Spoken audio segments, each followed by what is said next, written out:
Gandhi ji decided to launch the non cooperation movement. ये कब decide हुआ था? गांधी ने कब डिसाइड किया था कि हम नॉन कॉपरेशन मूवमेंट लॉन्च करेंगे? दो इवेंट्स हुए थे, दो चीजें हुई थी। पहला जलियांवाला बाग मैसेकर हुआ था और दूसरा रोलेट एक्ट। रोलेट एक्ट की वजह से ही जलियांवाला बाग मैसेकर हुआ था, रोलेट एक्ट की वजह से ही, जिसमें इंडियन नेशनलिस्ट लीडर्स को 2 साल के लिए जेल में बंद कर दिया जाता था रोलेट एक्ट में, और उधर जलियांवाला बाग मैसेकर हुआ। और एक दूसरा मकसद था ना, दूसरा प्रॉब्लम भी क्या हुआ था फर्स्ट वर्ल्ड वॉर में। फर्स्ट वर्ल्ड वॉर जीतने के बाद ब्रिटिशर्स ने क्या अनाउंस कर दिया था कि हम लोग फांसी देंगे किसको? खलीफा को, टर्की के खलीफा को फांसी देंगे। And it was unbearable. ये मुसलमानों के लिए बड़ा मुश्किल था कि भाई हमारे बादशाह को कैसे फांसी देंगे आप, हम थोड़ी बर्दाश्त करेंगे। उस वक्त ब्रिटिशर्स इंडिया में ऑक्यूपेशन कर रहे थे और इंडिया में मुसलमानों के एक प्लेटफॉर्म बना था, that platform was called Muslim league. Muslim league already बन चुका था, तो मुस्लिम लीग बड़ी सरगर्मी में था, एकदम बिल्कुल पीक पे था। तो मुसलमानों को उनके खलीफा की फांसी एक्सेप्टेबल नहीं थी, तो उन्होंने प्रोटेस्ट किया। उधर जलियांवाला बाग की वजह से पूरा हिंदुस्तान नफरत कर रहा था, किससे? ब्रिटिशर्स से। तो मुसलमान भी लड़ रहे थे ब्रिटिशर्स से, और इधर हिंदूज एंड सिख्स भी लड़ रहे थे ब्रिटिशर्स से। तो गांधी ने कहा कि ये वक्त है कि इस वक्त हिंदूज और मुस्लिम्स को और सिख्स को क्या किया जाए? यूनाइट किया जाए। एक ऐसा मूवमेंट क्रिएट किया जाए जिस मूवमेंट पे ये सारे लोग मिलके लड़े ब्रिटिशर्स से। And that movement was actually on the basis of satyagraha. और वो भी चलेगा किस बेसिस पे? सत्याग्रह बेसिस पे, गांधी के अकॉर्डिंग से। Non violence, truth and non violence. Satyagraha का मतलब होता है truth and non violence. Gandhi की कहानी ये। तो गांधी ने स्टार्ट कर दिया। First world war added to the misery of the Indian people. First world war ने हिंदुस्तान के लोगों की जिंदगी में बड़ा झमेला कर दिया, बड़ी प्रॉब्लम्स क्रिएट कर दी। एक तो रिसोर्सेज भी खत्म हो गए इंडिया के, लोगों को एक्सप्लॉइट किया गया। उसके अलावा जबरदस्ती आर्मी में धकेला गया इंडियंस को। तो प्रॉब्लम क्या हुआ कि फर्स्ट वर्ल्ड वॉर की वजह से ना कि इंडियन रिसोर्सेज खत्म हो गए, बल्कि लोगों के साथ भी बहुत ज्यादा अन्याय हुआ, मिजरी, बहुत बेकार जिंदगी हो गई फर्स्ट वर्ल्ड वॉर में इंडिया में। और हैवी टैक्सेस लगाए गए वॉर एक्सपेंडिचर के लिए। याद है मैंने कहा फर्स्ट वर्ल्ड वॉर में जितना भी एक्सपेंडिचर ब्रिटिशर्स का लगा वॉर में, वो सारा खर्चा उन्होंने कहां से निकाला? इंडिया से। टैक्सेस इंक्रीज कर दिए, हाई प्राइसेस कर दिए, फमाइंस, कहत साली आ गई, सूखा पड़ गया खेतों में जिसकी वजह से क्रॉप फेलियर हुआ, एपिडेमिक्स, वायरस वगैरह फैल गए जिसकी वजह से लोग मर गए लाखों की तादाद में। एंड पीपल्स लाइफ मिजरेबल, और लोगों की जिंदगी एकदम बेकार हो गई फर्स्ट वर्ल्ड वॉर में। इन लोगों को मतलब नहीं था कि हिंदुस्तान के लोग जिए मरे, इनको मतलब था कि हमें जंग जीतनी थी फर्स्ट वर्ल्ड वॉर। किनको? ब्रिटिशर्स। दिक्कत यही थी कि इंडियंस को यह चीज एक्सेप्टेबल नहीं थी। भाई एक तो तुम हमारे रिसोर्सेज भी इस्तेमाल करो, एक तो हमारा लेबर भी इस्तेमाल करो, हमारी जमीन भी इस्तेमाल करो, और ऊपर से हम पे ही सबसे ज्यादा जुल्म। टैक्सेस भी हमारे ऊपर लगाए गए, हाई प्राइसेस भी हमारे लिए किए गए, फेमाइन्स भी हमारे यहां आए जिसकी वजह से इन्होंने 1% भी टैक्स माफ नहीं किया। जमीन में सूखा पड़ गया, ड्रॉट आ गए, लेकिन इन इंसानों ने 1% टैक्स माफ नहीं किया। The life was totally miserable of Indians during the first world war. और उस दूसरी साइड से जलियांवाला बाग, और एक और साइड से खिलाफत मूवमेंट, खलीफा के एक्शन के खिलाफ जो मुसलमान लड़ रहे थे। तो ये सारी चीजों को एक साथ इकट्ठा कर दिया गांधी ने और कहा कि हमें दुश्मन एक है, तो लड़ना क्यों अलग अलग है? Why can't we come together and we be united and fight one and all?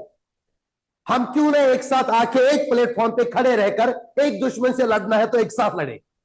ये अलग अलग होकर जो हम लड़ रहे हैं, इससे हम कामयाब नहीं होंगे।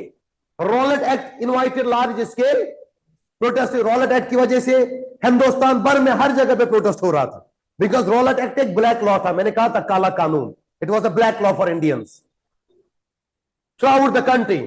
और साथ साथ में then Jallianwala Bagh massacre and the injustice done to the किससे?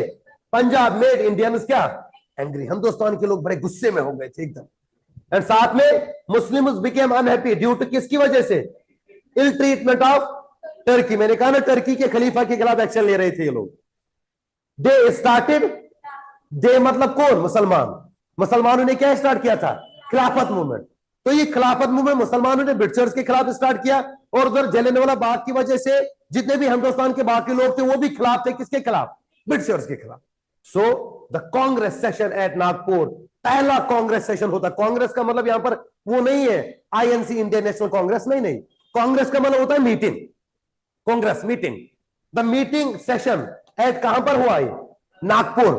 कब हुआ है? 1920 में। और एडॉप्ट, इन्होंने एडॉप्ट किया Gandhi ji is the idea of non cooperation. Gandhi ji ने आइडिया दिया था, अगर तुम लोग चाहो तो मैं एक नॉन कॉपरेशन मूवमेंट स्टार्ट करना चाहता हूं, जिस मूवमेंट के जरिए से हम सत्याग्रह प्लेटफॉर्म पर रहकर अंग्रेजों के खिलाफ जाकर इनको इनकी औकात दिखाएंगे। इससे पहले 3 बार मूवमेंट सक्सीड हुए थे, चंपारण मूवमेंट, खेदा मूवमेंट और अहमदाबाद मिल वर्कर्स मूवमेंट। और उधर जलियांवाला बाग की वजह से भी लोग बहुत सारे सपोर्ट करने लगे थे, किसको? गांधी को। तो लोगों ने कहा कि ये बात तो सही है भाई, ठीक है, ओके, करेंगे हम support, we will start a non cooperation movement. लेकिन मसला हुआ यहां पर कुछ लोगों ने गांधी की इस फिलॉसफी को एक्सेप्ट, गांधी के इस आइडिया को, इस नॉन कॉपरेशन आइडिया को लोगों ने एक्सेप्ट नहीं किया। वो कौन लोग थे? who was the people they did not supported the idea of Gandhi during the 1920? ये सवाल आता है। They were the people who were actually working in the offices of Britishers. ये वो लोग थे जो ब्रिटिशर्स के ऑफिस में ऑलरेडी काम कर रहे थे। हिंदुस्तान के लोग जो बड़ी बड़ी पोजीशंस में वहां पर काम कर, जो आईएएस ऑफिसर्स थे, जो बड़े बड़े फाइनेंस मिनिस्टर्स थे उनके यहां पर, इंडियंस, इन्होंने कहा कि हम भाई साथ तुम्हें नहीं देंगे। बड़ी मुश्किल से आईएएस बने, बड़ी मुश्किल से इतना बड़ा पोस्ट लिया है, और तुम कह रहे हो नॉन कॉपरेशन का मतलब क्या था? पता है मैं नॉन कॉपरेशन का मतलब क्या था? बाइकआउट करना। नॉन कॉपरेट मतलब कॉपरेशन नहीं करना। किससे कॉपरेशन नहीं करना? ब्रिटिशर से। किस चीज की कॉपरेशन नहीं करना भाई? उन्होंने जो कुछ भी दिया है उसको छोड़ना था। उनकी नौकरी छोड़नी थी सबसे पहले, उनकी चीजों को बाइकआउट करना था, उनके मार्केट्स को बाइकआउट करना था, उनकी फैक्ट्रीज में जाना बंद करना था, उनको प्रोडक्शन देना बंद करना था। ये तो बहुत बड़ा नुकसान होने वाला था ना। इंडियंस को बड़ा दिल बड़ा करके ये सब चीजें एक्सेप्ट करनी थी। पहला ऐसा मास मूवमेंट हो रहा था, एक बड़े पैमाने। इससे पहले भी मूवमेंट्स हुए थे, लेकिन वो छोटे छोटे एरिया में हुए थे। एक चंपारण में हुआ छोटे एरिया में, एक खेदा में हुआ छोटा एरिया था, एक अहमदाबाद में छोटा। लेकिन ये पूरे हिंदुस्तान का एक मूवमेंट था। पूरे हिंदुस्तान के लोगों के एक साथ जोड़कर क्या करना था? उनको non cooperate. But all people did not support it at that time. दिक्कत क्या हुई? बहुत सारे लोगों ने कहा कि भाई अगर हम इस चीज को सपोर्ट करेंगे तो मतलब हमें ब्रिटिशर्स की दी हुई नौकरी, उनके दिए हुए चीजों को छोड़ना पड़ेगा, और हमने पूरी जिंदगी पढ़ाई में लगाई और तब जाकर कोई नौकरी इनके यहां मिली। और गांधी कहता है कि छोड़ दो, ऐसे थोड़ी चलेगा भाई। तो मतलब कुछ ऐसे लोग थे जिन्होंने गांधी के सत्याग्रह को सपोर्ट, नॉन कॉपरेशन में। और अगर किसी ने किया तो वो थे वर्कर्स, गरीब लोग। ये थे वो लोग जिनके घरों से कोई ना कोई जलियांवाला बाग में मरा था। उनके दिलों में दर्द था कि भाई हम गांधी का सपोर्ट करेंगे, हमें किसी तरीके से ब्रिटिशर से लड़ना है। लेकिन कुछ लोग हमारे अंदर गद्दार थे जिनने गांधी जी की इस फिलॉसफी को एक्सेप्ट, और इसी वजह से उन्हीं लोगों का हिंदुस्तान को हिंदुस्तानियों से लड़ाई हो गई इस चक्कर में। कैसे? मैं समझाता हूं। 2 घर थे, एक घर में बंदा था, वो वहां पर ब्रिटिशर्स के ऑफिस में काम कर रहा है, लेकिन वो अच्छी पोजीशन पे। और दूसरा घर यहां पर मैं भी मेरे घर से अपनी नौकरी कर रहा था ब्रिटिशर्स के ऑफिस में, लेकिन मैं था एक छोटा मोटा क्लर्क। और दूसरे घर में जो बंदा था वो था वहां का फाइनेंस ऑफिसर या एडमिनिस्ट्रेटिव पर्सन, वो अच्छी पोजीशन पे था। जब मैंने गांधी जी को सपोर्ट किया तो सबसे पहले मैंने क्या कर दिया? उनकी दी हुई नौकरी को छोड़ दिया। एज ए क्लर्क था मैं, छोटा मोटा पोस्ट, लेकिन मैंने छोड़ दिया। और मेरे पड़ोस में जो बंदा है वो रोज नौकरी। तो मेरे घर वालों ने मुझे कहा कि भाई क्या हिंदुस्तान की आजादी तुम्हारे सर ही चढ़ी थी? क्या गांधी की ये फिलॉसफी बस तुम्ही को अपनानी थी? क्या हम खाएंगे नहीं कुछ? तो आपस में अब मैं क्या करूंगा? मुझे नफरत किससे हो जाएगी? वो बंदे से कि भाई क्या आजादी कल को मुझे ही मिलेगी? क्या इसको नहीं चाहिए आजादी? आजादी तो इसको भी चाहिए, भले वो बड़ी पोस्ट पे, लेकिन चाहिए तो इसको भी कल। अंग्रेज छोड़ने के बाद क्या इसको अपने साथ लेके जाएंगे? नहीं लेके जाएंगे। हिंदुस्तान में तो छोड़ेंगे इसको। तो जब तक ये रिजाइन नहीं देगा तब तक मुझे खुशी नहीं मिलेगी। भाई अगर मैं 15,000 ही कमा रहा था, वो 50,000 कमा रहा है, तो मैंने 15,000 के बेस पे नौकरी को लात मार दी, because I support non cooperation movement, the Gandhian idea. But he is earning 50,000 per month, और उसने अब तक कितना सेव किया होगा? तो क्या मसला था उसको छोड़ने से? उसने नहीं छोड़ी। तो मैंने क्या कर दिया, मैं गया इसके घर पे पत्थर फेंका, उसने मेरे घर पे पत्थर फेंका, आपस में हो गई, और ये हजारों की तादाद में लोगों की लड़ाइयां हो गई।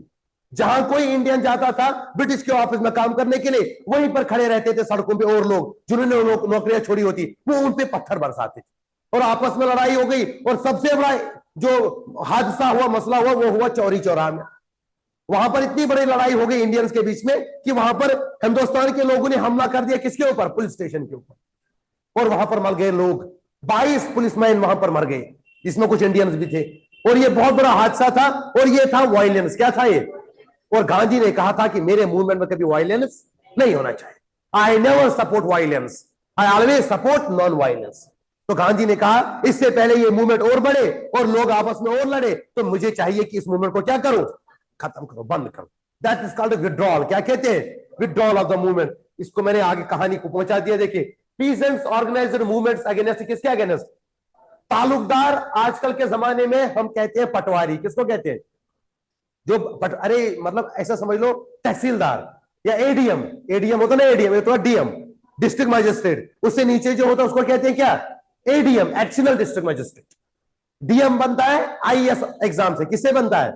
आईएएस, यूपीएससी से। और एडीएम बनता है जो स्टेट का अपना एग्जाम होता है, पीसीएस।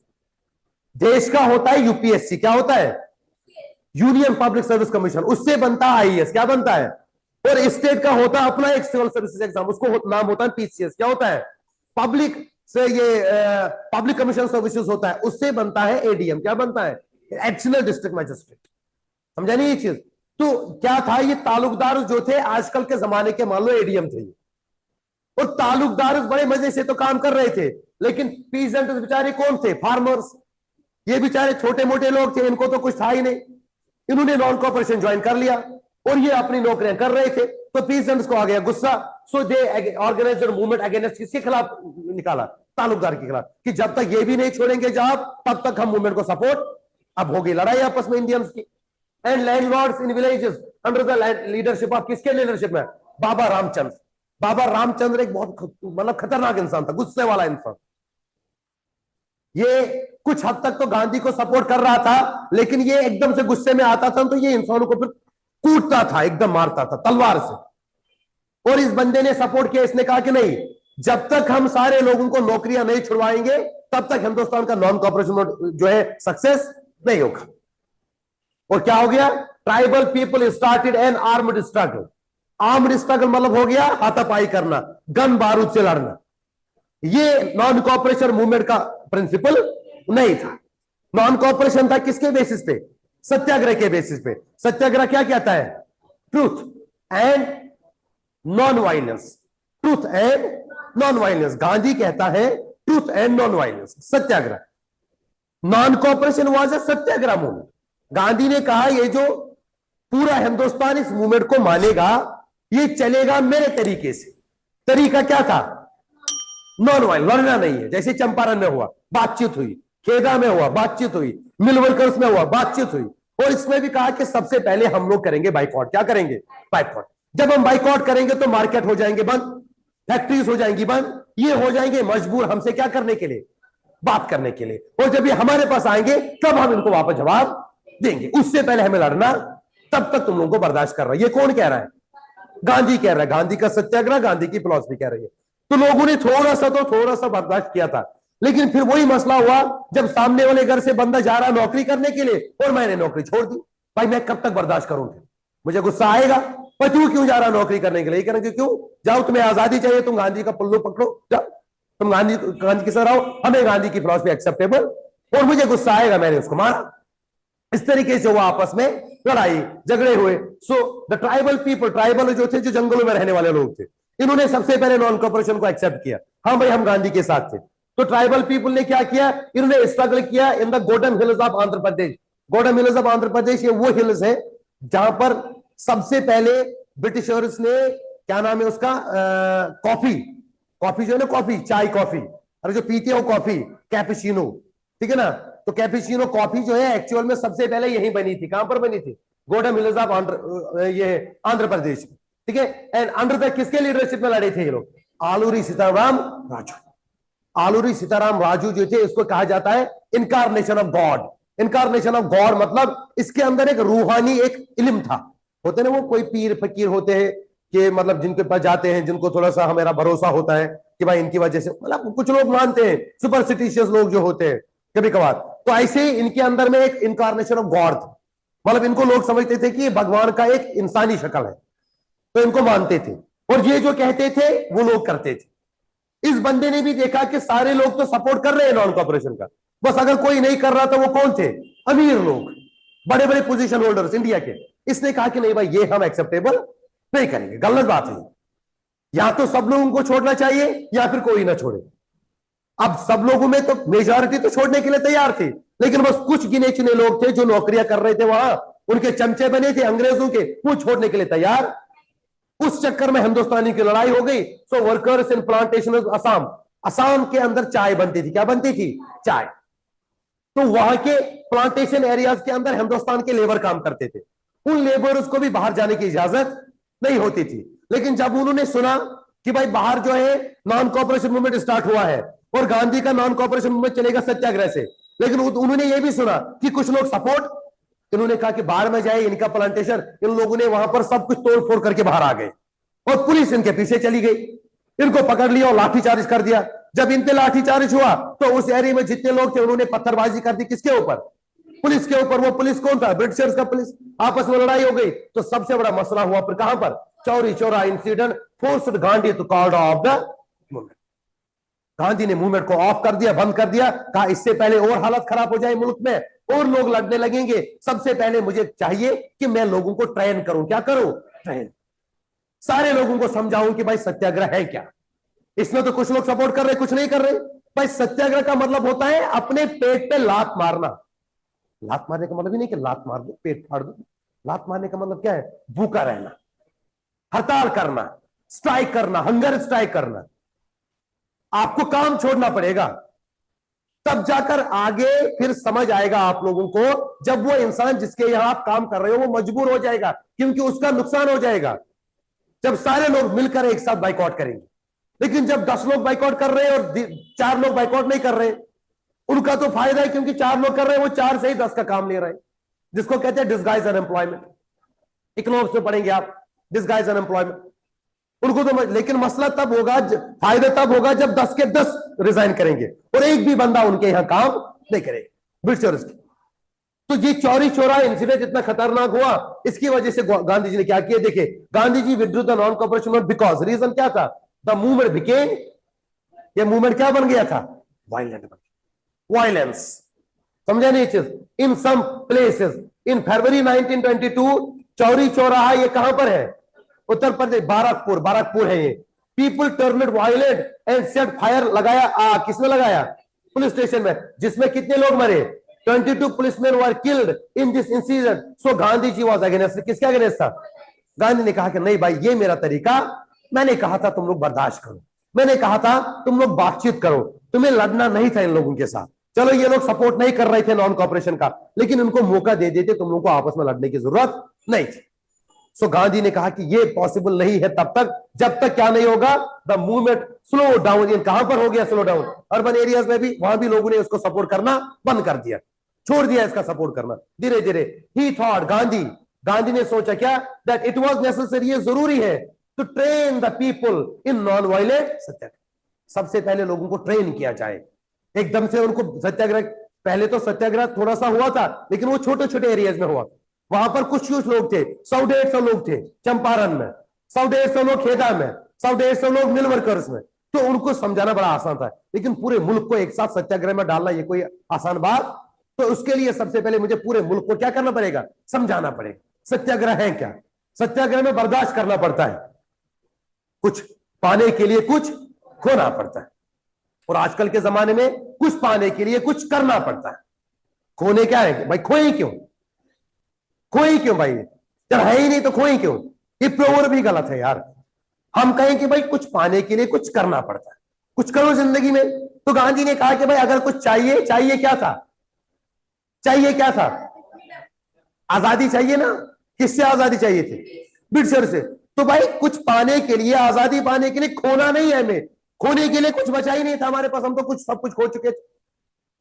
तो करना क्या है, कुछ करके दिखाना है। और करने के लिए क्या था, करने के लिए था सबसे पहले आपस की यूनिटी, आपस का बहुमत, आपस की यूनिटी होनी चाहिए। और जब यूनिटी होगी उसके बाद देखिएगा सब कुछ होगा जो हम पॉसिबल कर पाएंगे। लेकिन जब तक यूनिटी नहीं है, जब तक लोग आपस में बंटवारे में है, आपस में लोग बटे हुए हैं। इंडिया में तो सबसे बड़ा प्रॉब्लम यह भी था, कास्टिज्म। कास्टिज्म सबसे बड़ा मसला था इंडिया में, कास्टिज्म। इस बेसिस पे इंडिया बड़ा बड़ा डिवाइडेड हो चुका था, कास्टिज्म के बेसिस। और वही सबसे बड़ा मसला था जो गांधी जी और अंबेडकर के बीच में लड़ाई थी। आपको मालूम है what was the fight between Gandhi and Ambedkar? On the basis of cast.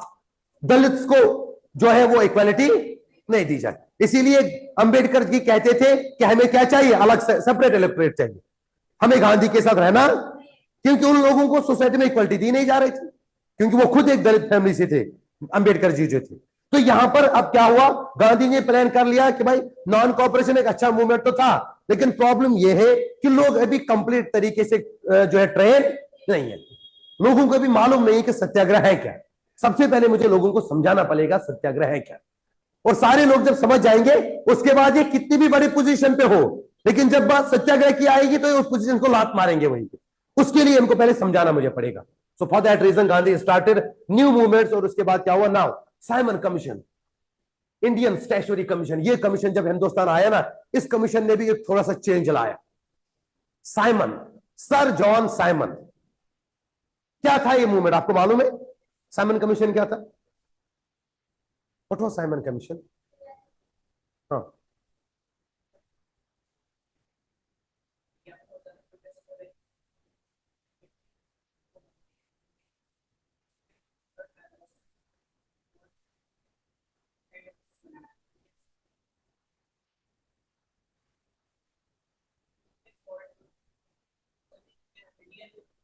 Good. उसके अंदर कोई इंडियन लीडर नहीं थे।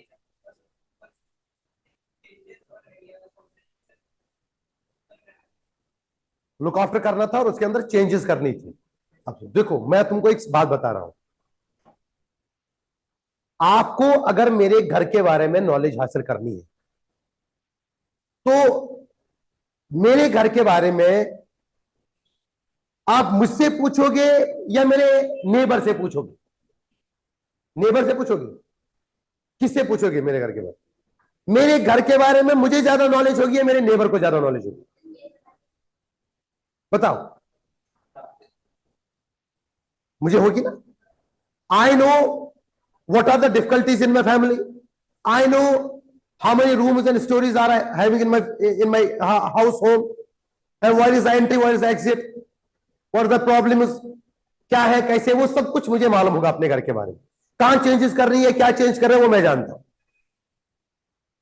लेकिन आपने मेरे घर के बारे में किसी और से पूछकर सुन लिया और उसके बाद गए और खुद से तोड़फोड़ करने स्टार्ट कर दी, तो गुस्सा मुझे आएगा। भाई तुमने मुझसे कंसल्ट तो नहीं किया था ना, तुम चेंजेस खुद से कर रहे हो। किससे पूछा तुमसे? तुमने किससे पूछा? अरे मैंने तो तुम्हारे हमसाए से पूछा। भाई वो कौन होता है? क्यों, वो तो तुम्हारा नेबर है। भाई नेबर होने से मतलब क्या, मेरा घर है ना अपना। Now look the example, what is this. India एक कंट्री जो ब्रिटिशर्स के ऑक्यूपेशन में था। हिंदुस्तान के ऑक्यूपेशन में, जो ब्रिटिशर्स के ऑक्यूपेशन में जब हिंदुस्तान चल रहा था, तो हिंदुस्तान में नया कॉन्स्टिट्यूशन बनना स्टार्ट हो गया था पहले 1928 में। तो ब्रिटिशर्स ने इंग्लैंड से एक कमीशन बुलाया जिसके अंदर 7-8 लोग थे, और उस कमीशन का हेड बनाया, वही इंग्लैंड से एक लीडर लाया जिसका नाम था सर जॉन साइमन। और इस कमीशन के अंदर जितने भी लीडर्स थे, जितने भी लोग थे, वो सारे क्या थे? इंग्लैंड के, अंग्रेज। इसके अंदर कोई भी एक हिंदुस्तानी नहीं था। और इस कमीशन को कहा गया कि तुम इंडिया आ जाओ और इंडिया में आकर यहां पर इंडिया का एडमिनिस्ट्रेटिव स्ट्रक्चर पढ़ो, यहां के हालात देखो, और उसके बाद देखो कहां कहां हमें चेंजेस करने।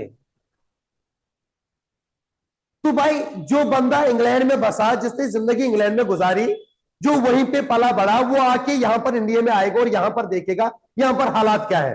वो ज्यादा जानता था या इंडिया में ज्यादा जानते थे? Indians. But the thing was, in this Simon commission there was not a single Indian, एक भी हिंदुस्तानी इसमें, जिसकी वजह से इंडियंस ने, यानी कि हिंदुस्तान के नेशनलिस्ट लीडर्स ने इसको क्या कर दिया? विरोध कर दिया, अपोषण कर दिया। किसका अपोषण कर दिया? साइमन कमीशन का। और क्या कहा? Simon go back. क्या कहा? साइमन गो बैक, वापस जाओ।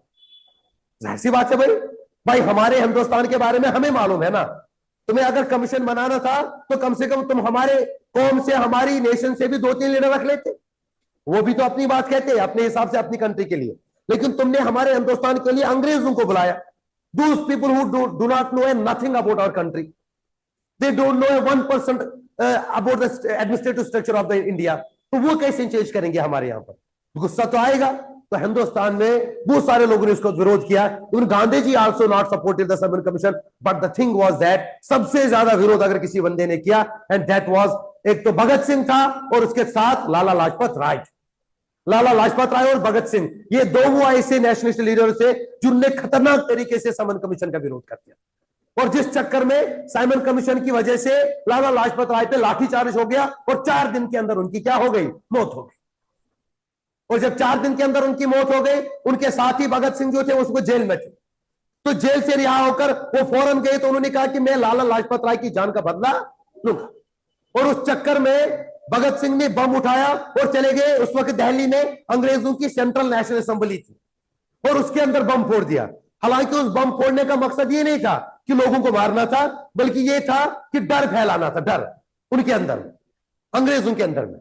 लेकिन बदकिस्मती से भगत सिंह को पकड़ा गया। वो चले गए थे वहां से भाग के, लेकिन उनको पकड़ा गया। और जब पकड़ा गया तो उसके बाद ब्रिटिश गवर्नमेंट ने उनको फांसी की सजा सुनाई उस चक्कर में। तो साइमन कमीशन ये कहानी है। Look at this, it was a statutory commission. Statutory commission का मतलब हो गया सिंगल कमीशन। सिंगल कमीशन जिसमें कोई हिंदुस्तान का व्यक्ति, बल्कि सारे मेंबर्स कहां से थे? साइमन कमीशन में सारे मेंबर्स कहां से थे? ब्रिटिश ना, इंग्लैंड से ही तो थे। सिंपल बात है ना। और इसका जो लीडर था उसका नाम क्या था? Sir John Simon. It was आज, इस कमीशन को बोला गया था, क्या बोला गया था? स्टडी था। किसको स्टडी करना है? Constitutional system in and suggest, और उसके बाद हमें बता दो कि चेंजेस क्या क्या करना है इसके अंदर। पहले पढ़ो, उसके बाद बता दो चेंजेस क्या क्या करने हैं। ये कहा गया है साइमन कमीशन को। तो उसके क्या हुआ? Indian oppose the Simon commission. हिंदुस्तानियों ने इस साइमन कमीशन को क्या कर दिया? अपोज कर दिया। क्यों अपोज कर दिया? Because all the members of the commission were men and there was no, कोई भी हिंदुस्तान का व्यक्ति इसके अंदर में था। पहला रीजन। दूसरा, it did not provide any hope of swaraj in, swaraj का मतलब होता है आजादी। क्या होता है? ठीक है ना। ये हिंदुस्तानी को कोई यकीन दिला ही नहीं रहा था कि आजादी आएगी। हिंदुस्तानी को चाहिए थी आजादी। साइमन कमीशन का बुलाने का मकसद यह था कि अंग्रेज फिर से एक बार अपनी हुकूमत और आगे चलाना चाह रहे हैं, बड़े मजे से। उनको कोई फिक्र नहीं है कि भाई हमें हिंदुस्तान को आजाद भी करना। ये भी अपनी जिंदगी अपनी मर्जी से जीना चाहते हैं। हिंदुस्तानी के बारे में ये कोई सोच नहीं रहे थे ये Britishers. So the reason is this. सबसे पहला विरोध साइमन कमीशन का इसलिए था क्योंकि इसके अंदर सारे इंग्लैंड के लोग थे। और दूसरा विरोध कि ये हिंदुस्तान के लोगों को किसका यकीन नहीं दिला रहा था? आजादी का कोई यकीन नहीं मिल रहा था इस। तो हिंदुस्तानियों ने खुल के इसका विरोध कर दिया। एंड देन इसके अंदर क्या हो गया?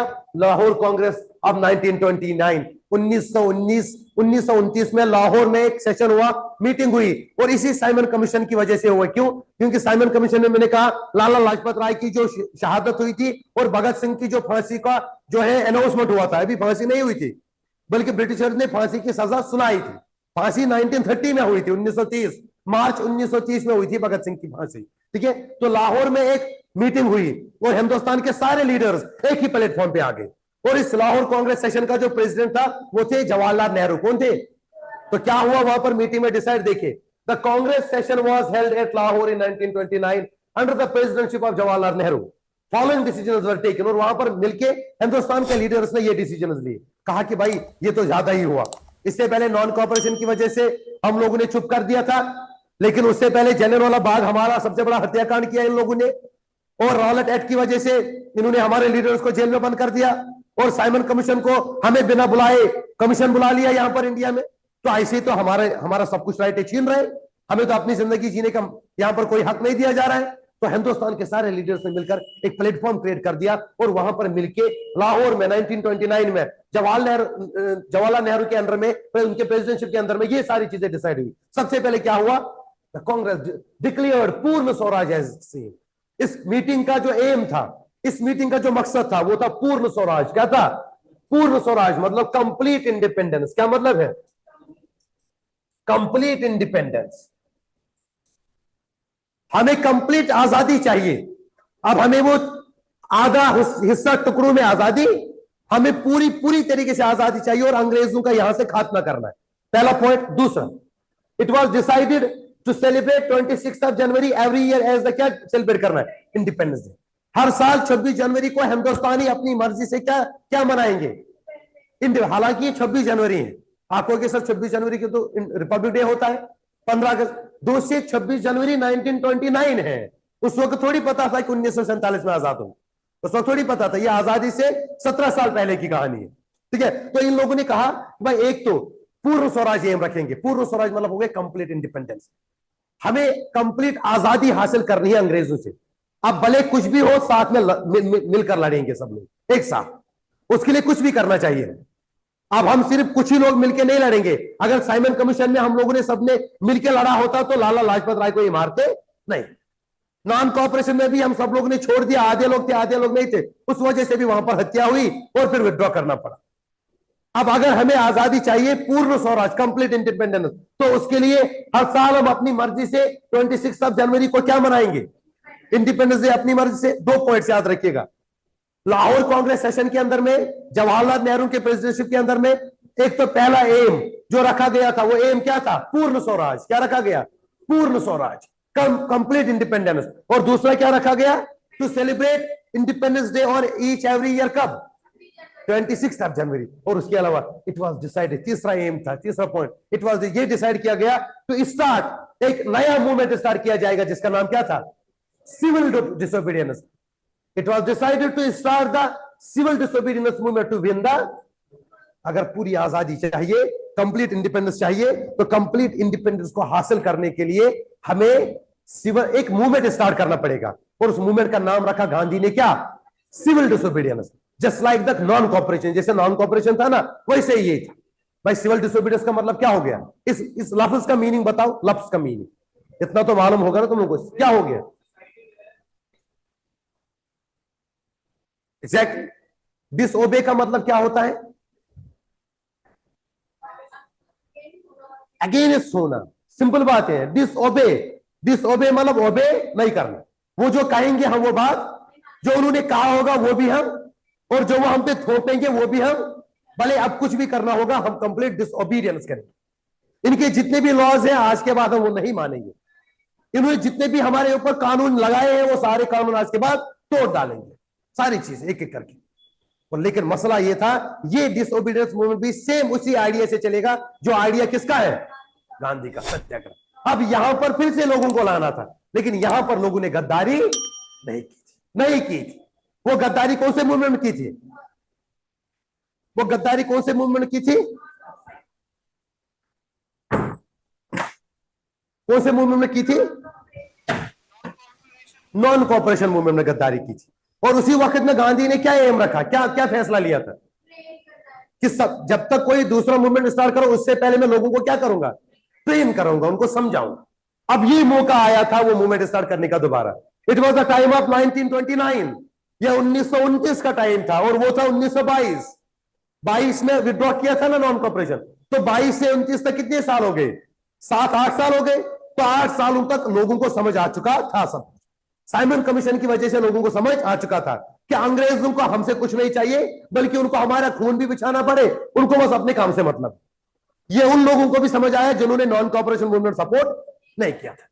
अब सिविल डिसोबीडियंस मूवमेंट स्टार्ट करने जा रहे थे। अब इन्होंने कहा अंग्रेजों के जितने भी लगे हुए कानून है हमारे ऊपर, वो लगान का टैक्स, वो लैंड टैक्स, वो सॉल्ट टैक्स, ये सारी चीजें हम आज के बाद खत्म करें। हम नहीं देंगे कोई टैक्स, ये कुछ भी कर ले देखा जाएगा, इनके मार्केट में हम नहीं जाएंगे। तो गांधी के आइडिया के बेसिस पे ये 3 चीजें स्टार्ट हो गई। सबसे पहले लाहौर कांग्रेस सेशन, ये स्टार्ट हुआ आफ्टर, किसके बाद हुआ? Simon commission. किसके बाद? Simon commission. साइमन कमीशन के बाद ये डिसाइड हुआ कि पूर्ण स्वराज एम होगा हमारा। पूर्ण स्वराज मतलब कंप्लीट इंडिपेंडेंस। और दूसरा, हर साल 26 जनवरी को क्या मनाया जाएगा? Independence day. और तीसरा, अगर आपको पूर्ण स्वराज चाहिए, कंप्लीट इंडिपेंडेंस चाहिए, तो उसके लिए क्या करना पड़ेगा? Start civil disobedience movement. और सिविल डिसोबीडियंस मूवमेंट को स्टार्ट करने के लिए सबसे पहले क्या हुआ, development that led to the launching of the civil disobedience movement. वो कौन से रीजन थे जिनकी वजह से सिविल डिसोबीडियंस मूवमेंट को स्टार्ट करना पड़ा? कुछ रीजन से। कुत्ता भौंकता नहीं है, उसको जब मारा जाता है तभी भौंकता है। ये लोग पागल नहीं हो चुके थे कि ये डिसोबीडियंस मूवमेंट स्टार्ट करेंगे। देयर वर सम रीजंस, कुछ ऐसे मसले थे जिनकी वजह से इनको डिसोबे करना पड़ा। किनको? इंडियंस को, हिंदुस्तान के लोगों को। वो क्या था? सख्तियां थी भाई। सॉल्ट पे टैक्स लगाया गया था। नमक का कानून कई सालों से चल रहा था हिंदुस्तान में। हिंदुस्तान का जो साउथ ईस्ट, साउथ वेस्ट है, साउथ ईस्ट है ना, ये वाला पार्ट है, इसे आपको मालूम है ना, इंडिया का जो ये वाला पार्ट है,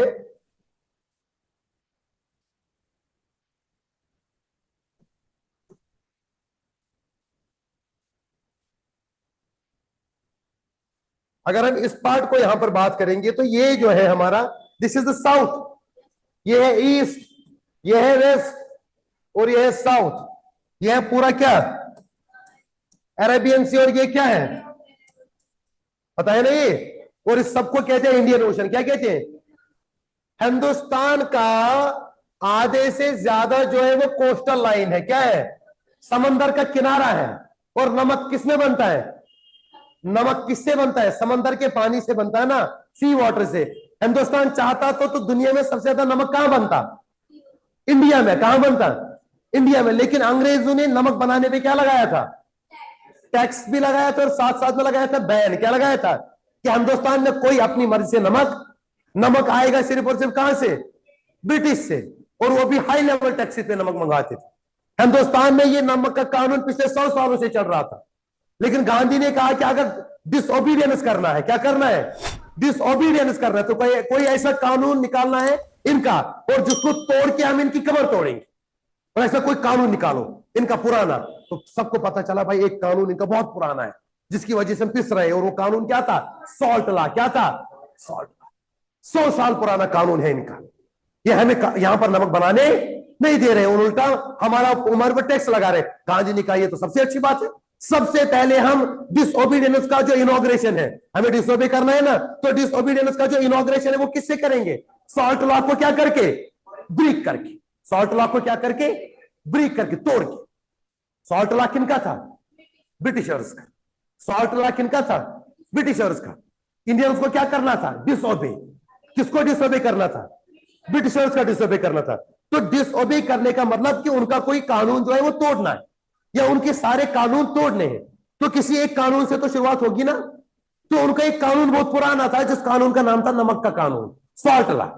हिंदुस्तान के ऊपर सॉल्ट लॉ जो था ना, ये एक सांप की तरह था, सांप जो डसता रहा था, लेकिन हम कुछ नहीं कर पा रहे। तो गांधी ने कहा था इससे बेहतर क्या हो सकता है कि हम इनका ये पुराना जो कानून है इसी को सबसे पहले क्या करेंगे? तोड़ेंगे, ब्रेक करेंगे, और अपने सिविल डिसोबीडियंस मूवमेंट की शुरुआत यहीं से करेंगे, इधर से ही। ठीक है ना? तो ये था पॉइंट यहां पर। देखिए, Indians launched a powerful struggle against, किसके against? Simon commission and the government resorted to repression. Government ने कहा कि कुछ भी करना पड़े, हम मरेंगे भी, लेकिन इनको हम यहां पर हुकूमत और इनको हम यहां पर कमीशन को कोई भी चीज करने नहीं देंगे, भले कुछ भी हो। सबसे पहला विरोध तो ये था। दूसरा विरोध, great depression made the life of people highly miserable. Great depression मतलब हो गया ग्रेट इकोनॉमिक डिप्रेशन। 1929 में जो था, दुनिया में एक बहुत बड़ा मसला हुआ था, स्ट्रीट वॉल ऑफ एक्सचेंज। दुनिया का सबसे बड़ा स्टॉक मार्केट जो था यूएसए में, 1929 में वो हो गया था डिग्रेड। क्या हो गया था? टूट गया था, खत्म हो गया था। वो टूट मतलब ये नहीं कि बिल्डिंग टूटी थी, नहीं, बल्कि उसके अंदर जो इन्वेस्टमेंट्स है ना वो खत्म हो चुके थे। इन्वेस्टमेंट्स, स्टॉक मार्केट एक्सचेंज दुनिया का, जो दुनिया भर की कंट्रीज को पैसा देता था, उस बैंक के अंदर भी अपना पैसा नहीं रहा, वो डूब गया पूरा, जिसकी वजह से पूरी दुनिया में इकोनॉमी क्या हो गई? डिक्रीज होने लगी। और उसका इफेक्ट कहां पर आ गया? इंडिया में भी आ गया। और यहां पर मार्केट में प्राइसेस इतने हाई हो गए, उन हाई प्राइसेस की वजह से हिंदुस्तान के लोग मार्केट में कोई चीज खरीद नहीं पाए। पहला पॉइंट, डिप्रेशन की वजह से लोगों की लाइफ जो है वो बहुत ही ज्यादा खतरनाक, बेकार हो चुकी थी। दूसरा, लाहौर में कॉन्स्पिरेसी केस हुई थी एंड मीरठ कॉन्स्पिरेसी केस, एक बहुत बड़ा मसला हुआ है। उसका मतलब ये था कि लाहौर के अंदर अंग्रेजों ने ये कहा था, जो नॉन कॉपरेशन से पहले किया था ना जलियांवाला बाग में, उन्होंने रोल अटैक निकाला था, कहा कि जहां पर इंडियंस क्या मिलेंगे तो उनको मारो। ऐसा ही एक कॉन्स्पिरेसी हो रही थी अंग्रेजों की, और ये बात पता चल गई किनको, इंडियंस को। कैसे?